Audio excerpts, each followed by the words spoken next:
Good morning all of you. आज का हमारा टॉपिक है कार्यालय ज्ञापन और ज्ञापन क्या होता है। कार्यालय ज्ञापन और ज्ञापन का जो है कौन कौन से पार्ट होते हैं और क्या होता है कैसे, ये हमने प्रीवियस वीडियो के अंदर डिस्कस कर लिया है। अब डायरेक्ट हम इसके परफॉर्मा को देखेंगे। चूँकि कार्यालय ज्ञापन जो होता है, थोड़ा सा बता देती हूँ कि जब हम विभिन्न जो है मंत्रालयों और विभिन्न कार्यालयों के अंदर, है ना, जब विभिन्न मंत्रालयों और विभिन्न विभागों के अंदर हमें जो पत्र व्यवहार करना होता है, तो अलग अलग मंत्रालय के अंदर, फॉर एग्जांपल जैसे बिहार का कोई कृषि मंत्रालय है और उसे बंगाल के व्यावसायिक मंत्रालय से संपर्क करना है, कोई इन्फॉर्मेशन या कुछ सूचनाएं लेनी है, देनी है, तो अलग अलग मंत्रालय हो गए ना। तो इस तरह से जब जो है अलग अलग मंत्रालयों के अंदर, विभागों के अंदर पत्र व्यवहार किया जाता है तो कार्यालय ज्ञापन का प्रयोग किया जाता है। और ज्ञापन फिर क्या हो गया, ज्ञापन होता है एक ही मंत्रालय के अंदर, है ना। जैसे गृह मंत्रालय के अंदर, और उसी का वो गृह मंत्रालय का कोई लेटर है उसी के जो है ना अलग अलग पार्ट्स के अंदर जो है उसको इन्फॉर्मेशन को डिस्ट्रीब्यूट करना है। इस टाइप से ज्ञापन होता है एक मंत्रालय के अंदर और कार्यालय ज्ञापन अलग अलग मंत्रालयों विभागों के अंदर पत्र व्यवहार। सबसे पहले हम कार्यालय ज्ञापन का एक थोड़ा सा परफॉर्मा देख लेते हैं। तो हम मार्कर ले लेते हैं। अब देखो, सब हमने पीछे क्या देखा था, इस टाइप से कौन सा लेटर देखा था, हमने देखा था हमारा कार्यालय आदेश देखा था। सेम हमारी जो है पत्र संख्या यहाँ पे आएगी, फिर भारत सरकार गृह मंत्रालय राजभाषा विभाग, सेम ही जो है हमारा कार्यालय आदेश के अंदर हमें इस टाइप से दिया हुआ था। देन जो है एड्रेस, है ना, और डेट स्थान जो सेम है। उसके बाद जो है यहाँ पे लिख दिया हमने कार्यालय ज्ञापन। एक चीज़ यहाँ पे जो है कार्यालय आदेश और इसमें हमें फ़र्क दिखाई दिया है, और that is regarding to the subject, यानी विषय। इसमें विषय दिया है और हमारा कार्यालय आदेश होता है उसमें विषय नहीं होता है।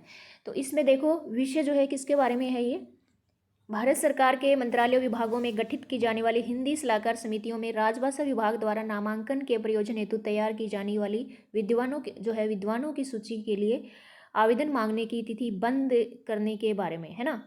तो ये इस तरह की कोई जो है इन्फॉर्मेशन है, उसे क्या करना है, राजभाषा विभाग द्वारा दिनांक 6/9/19 के समसंख्यक कार्यालय ज्ञापन जो है, और फिर ये लिखा है ब्रैकेट के अंदर, और उसके बाद उसके माध्यम से कार्यालय ज्ञापन के माध्यम से भारत सरकार के मंत्रालय विभागों में गठित की जाने वाली हिंदी सलाहकार समितियों में राजभाषा विभाग द्वारा नामांकन के प्रयोजन हेतु विद्वानों की सूची तैयार करने के लिए निर्धारित परफॉर्मा में इच्छुक एवं पात्र व्यक्तियों से आवेदन पत्र आमंत्रित किए गए थे।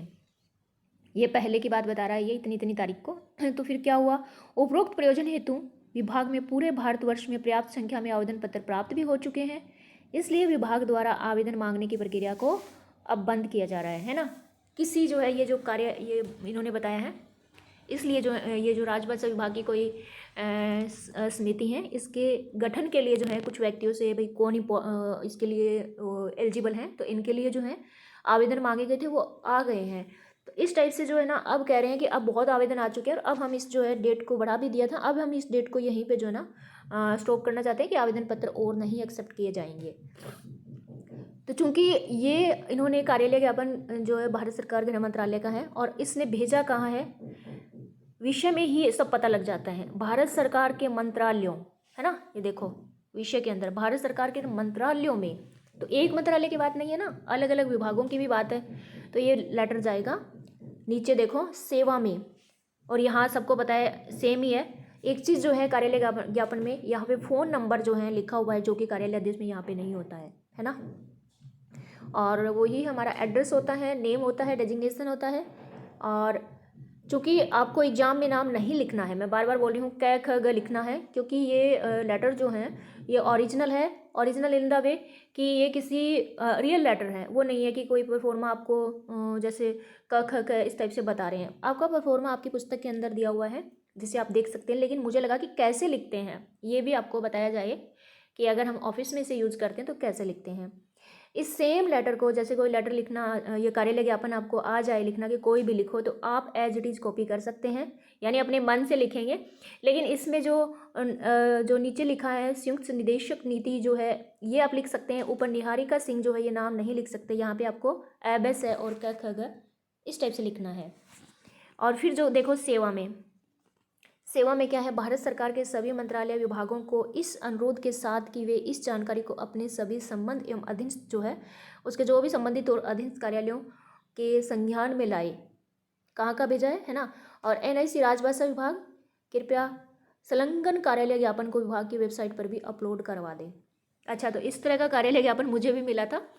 तो ये देखो अब क्या है कि किसी फाइल में मैंने देखा था, मेरे पास कोई फाइल आई उसमें मैंने देखा, तो इसमें है ना जो ये सेवा में लिखा गया है, यहाँ पे जो कार्यालय आदेश जो होता है उसमें हम क्या लिखते हैं, प्रतिलिपि लिखते हैं। तो थोड़ा सा चेंज हुआ है। क्या हुआ है, हमने यहाँ पे विषय डाला है, ऊपर का एड्रेस हमारा सेम सा ही होता है, थोड़ा सा फ़र्क होता है ना।